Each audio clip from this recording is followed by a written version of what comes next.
রাতপোহালে পশ্চিমবঙ্গ রাজ্য বিধানসভা নির্বাচন ২ ধাপের ভোটাভুটির প্রথম ধাপ আগামীকাল অনুষ্ঠিত হবে। ১৫২টি আসনে হবে ভোট গ্রহণ, যা সকাল ৭টা থেকে বিকেল ৫টা পর্যন্ত চলবে। ইভিএম মেশিন পাঠানো হচ্ছে ভোট কেন্দ্রগুলোতে এবং এই ধাপে আলোচিত আসনগুলোর মধ্যে রয়েছে উত্তরবঙ্গের দার্জিলিং, জলপাইগুড়ি, কোচবিহার, মালদা, মুর্শিদাবাদ, দক্ষিণবঙ্গের পূর্ব মেদিনীপুরের নন্দীগ্রাম। অবাধ শান্তিপূর্ণভাবে নির্বাচন উপলক্ষে ৩ স্তরে নিরাপত্তা বলয় নিশ্চিত করা হয়েছে। পুলিশ ও অন্যান্য বিভাগের পাশাপাশি সেনাও মোতায়েন করা হচ্ছে। আকাশপথে নজরদারি চালাবে বিমান বাহিনীর সদস্যরা। যেসব অঞ্চলে আগামীকাল নির্বাচন নেই, সেসব এলাকায় চলছে ক্ষমতাসীন তৃণমূল কংগ্রেস ও প্রধান বিরোধী দল বিজেপির প্রচারণা। সিলন টি রপ্তানিতে শীর্ষে।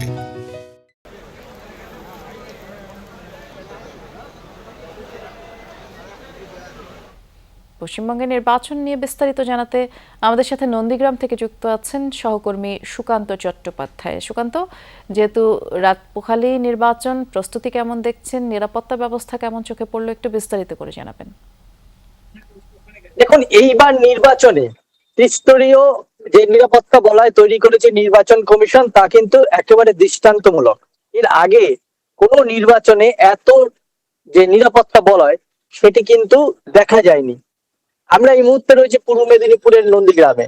সেখানেও কিন্তু নির্বাচনের যে প্রস্তুতি পর্ব চলছে চূড়ান্ত পর্যায়ে। বিভিন্ন যে বুথগুলো সেখানে কিন্তু ইতিমধ্যেই ইভিএম মেশিন নিয়ে পৌঁছচ্ছেন ভোটকর্মীরা, তার সঙ্গে থাকছেন আধা সামরিক বাহিনীর জওয়ানরা। এর এই পূর্ব মেদিনীপুর নন্দীগ্রাম সব থেকে কিন্তু হাইলাইটেড কেন্দ্র, তার কারণ এখানের প্রার্থী এবার রাজ্যের বিরোধী দলনেতা শুভেন্দু অধিকারী। পাশাপাশি উত্তরবঙ্গের দার্জিলিং সহ ডুয়ার্স এবং জঙ্গলমহল পশ্চিম মেদিনীপুর, সেখানেও কিন্তু ভোটের চূড়ান্ত প্রস্তুতি চলছে। একই সাথে আগামীকাল ভোট কিন্তু তামিলনাড়ুতেও, সেখানেও ২৪৩টি আসনে কিন্তু জোর কদমে আগামীকালের যে প্রস্তুতি তার শেষ পর্যায়ে চলছে। বলে রাখি, পশ্চিমবঙ্গের ক্ষেত্রে ইতিমধ্যেই রাত পোহালে যেহেতু নির্বাচন, তার আগে বেশ কিছু জায়গায় কিন্তু বিক্ষিপ্ত ঘটনার খবর আমাদের কাছে এসেছে এবং সেখানে দাঁড়িয়ে নন্দীগ্রামেই কিন্তু হামলা হয়েছে এবং বিজেপি এবং তৃণমূল পরস্পরের বিরুদ্ধে এই হামলার অভিযোগ তুলেছে। পাশাপাশি দাঁতন, পশ্চিম মেদিনীপুরের দাঁতনেও কিন্তু একই ঘটনা ঘটেছে, দুই বিবদমান দলের মধ্যে গন্ডগোল। সেখানে 23 জনকে কেন্দ্রীয় বাহিনী কিন্তু ইতিমধ্যেই গ্রেপ্তার করেছে।